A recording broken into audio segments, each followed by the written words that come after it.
Assalamualaikum warahmatullahi wabarakatuh. Selamat siang para pejuang cuan. Gimana kabar kalian di siang hari ini? Semoga kalian dalam keadaan sehat semua dan saya doakan sukses semua buat kalian. Amin. Mantap jiwa ya. Dan tentunya buat teman-teman semua ya, buat rekan-rekan semua, saya doakan semoga kalian diberi umur panjang, rezeki yang melimpah, dan apa yang kalian harapkan semoga di tahun ini bisa jadi kenyataan teman-teman. Oke? Dan tetap ya, secangkir kopi harus selalu ada buat menemani siang kali ini teman-teman melihat rekondisi daripada keadaan market cryptocurrency. Dimana kalau kita lihat bersama untuk market cap overallnya teman-teman ada kenaikan juga sebenarnya ya. Cuman di sini kalau kita lihat dari Bitcoin dominance juga masih dalam kondisi yang cukup strong ya teman-teman ya. Jadi kita tidak bisa berharap altcoin naik tinggi gitu teman-teman, atau bahkan naik. Mungkin kalau koreksi bisa jadi gitu teman-teman. Karena apa? Bitcoin dominance masih mengalami tingkat impulsif yang cukup tinggi kenaikan ya. Kemarin sempat di area 46 persenan, saat ini sudah berada di area 48% ya, hampir menyentuh di area 50%. Oke, masih tinggi sekali ya. Nah, kalau kita lihat untuk keadaan market kali ini memang sedikit ada recover ya teman-teman, ada sedikit recover tipis-tipis. Cuman kalau kita pantau bersama, kita pelajari flashback sebentar ke belakang perihal keadaan market di kala weekend gitu teman-teman, biasanya kan cenderung terjadi koreksi ya. Jadi untuk di bule-bule sana, hari ini masih hari Jumat ya, belum memasuki hari Sabtu, jadi kita perlu pantau bersama pergerakannya nanti. Oke. Jadi di sini ada sedikit informasi perihal XRP teman-teman ya, ada sedikit informasi. Jadi buat teman-teman semua dalam beberapa hari terakhir ini tolong diperhatikan, dipersiapkan untuk mental, jiwa dan raga kalian teman-teman ya. Karena ada sedikit informasi yang cukup menarik sebenarnya ya. Jadi kita perlu mempersiapkan mental. Kalau memang nggak sesuai apa yang kita harapkan, kita sudah ada backingan mental gitu maksudnya. Oke, kalau kita lihat untuk market capnya, XRP dalam kondisi penurunan, untuk volume dalam kondisi ada sedikit kenaikan 7,69% teman-teman ya.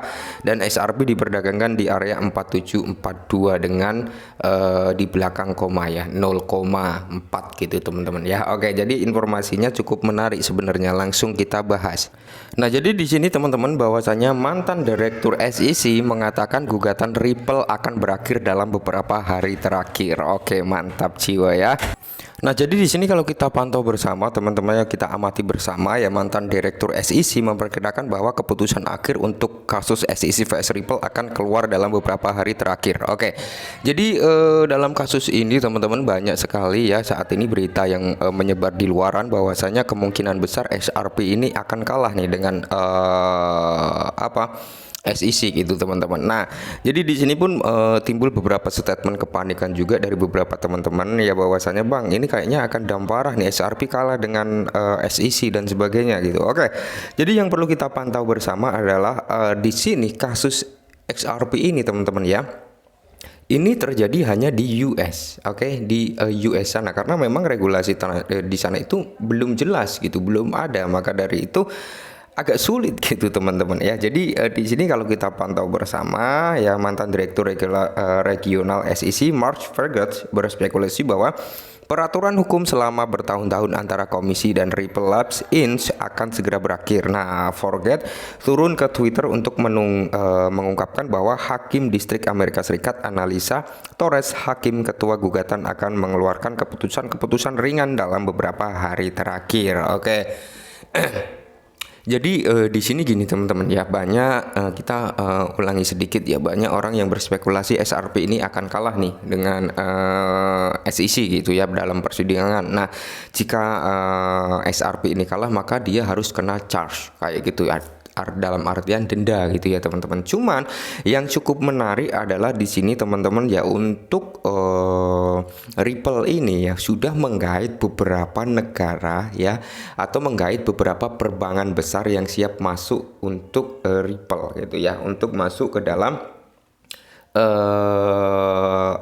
teknologinya Ripple. Ya, kan beberapa hari yang lalu saya juga sempat bilang terhadap teman-teman ya, XRP ini adalah perbankannya di dalam dunia cryptocurrency Bisa dikatakan seperti itu simpelnya. Ini kalau versi saya teman-teman ya. Kenapa? Karena SRP ini teman-teman, semua yang berada di belakang SRP, investor-investor besar, proyek-proyek besar yang dulu sempat membawa SRP ini ke arena $3 kalau nggak salah ya, itu adalah mayoritas 90% itu dari sektor perbankan. Ya, dari sektor perbankan, dan sampai saat ini pun masih ada sebenarnya, cuman ketika terjadi kasus dengan SEC, beberapa dari sektor perbankan itu menarik dana investasinya, tapi nggak 100% teman-teman ya. Dia menarik dana investasinya tapi nggak 100%, ya entah 80%, ya disisakan 20%. Mungkin kalau ada titik terang antara SEC dan US ini berakhir, ya tidak menutup kemungkinan entah SEC yang menang, entah SRP yang menang gitu teman-teman. Tidak menutup kemungkinan investor tersebut akan masuk kembali. Kenapa? Karena udah nggak ada gugatan lagi, walaupun SRP dalam kondisi kalah ya. Kenapa? Karena SRP bisa hengkang dari US, karena yang menuntut hanya negara US, sedangkan negara Eropa ya kan itu sudah welcome dengan kripto, dengan adanya MiCA ya, seperti itu teman-teman. Jadi meninggalkan Amerika, keluar dari sana, kita cari tempat yang mungkin memiliki regulasi yang jelas gitu tentang perkriptocurrencyan. Nah, jadi nggak ada masalah sebenarnya. Mungkin akan terjadi koreksi, ya akan ada gitu. Mungkin akan ada koreksi, tapi untuk langkah kedepannya untuk SRP ini teman-teman masih sangat-sangat terang benderang. Kalau menurut saya pribadi seperti itu. Nah, jika kalian masih ingat beberapa waktu yang lalu saya pernah membahas perihal ini ya, artikel ini teman-teman. Ripple menyambut peraturan MiCA ya, karena gugatan Amerika Serikat menyoroti kurangnya kejelasan. Ini sempat kita bahas beberapa hari yang lalu, 2 atau 3 hari yang lalu ya. Ini sempat kita bahas teman-teman ya. Inilah yang menjadi salah satu faktor, meskipun SRP kalah ya tidak menutup kemungkinan tetap akan eksis gitu ya. Karena apa? Di sini MiCA ini karena gugatan Amerika Serikat menyoroti kurangnya kejelasan MiCA ini sudah disahkan pada bulan Mei kalau nggak salah, sorry ya teman-teman ya.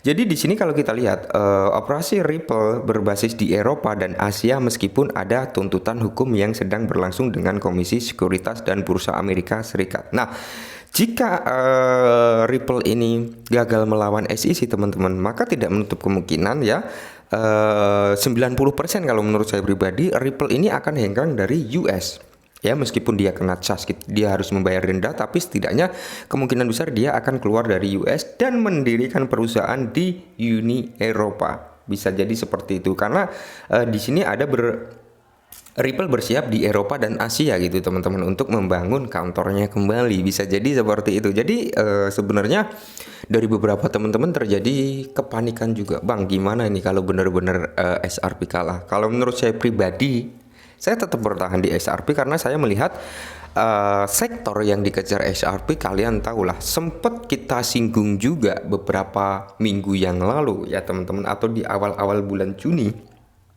Itu saya juga bilang bahwasanya SRP ini adalah perbankannya cryptocurrency gitu teman-teman. Jadi nggak ada yang perlu dikhawatirkan. Dan kalau kita bicara tentang adopsi sudah sangat meluas, lintas negara juga sudah dipersiapkan melalui jalur CBDC ya, kurang lebih seperti itu. Karena ada 8 atau 10 negara ya, atau perbankan itu yang siap menjadikan Ripple ini sebagai pemimpin CBDC gitu teman-teman. Jadi masih bisa digolongkan SRP ini memiliki masa depan yang madecer, masa depan yang cerah kalau menurut saya loh ya. Tapi kalau menurut pandangan orang lain juga nggak tahu gitu, oke?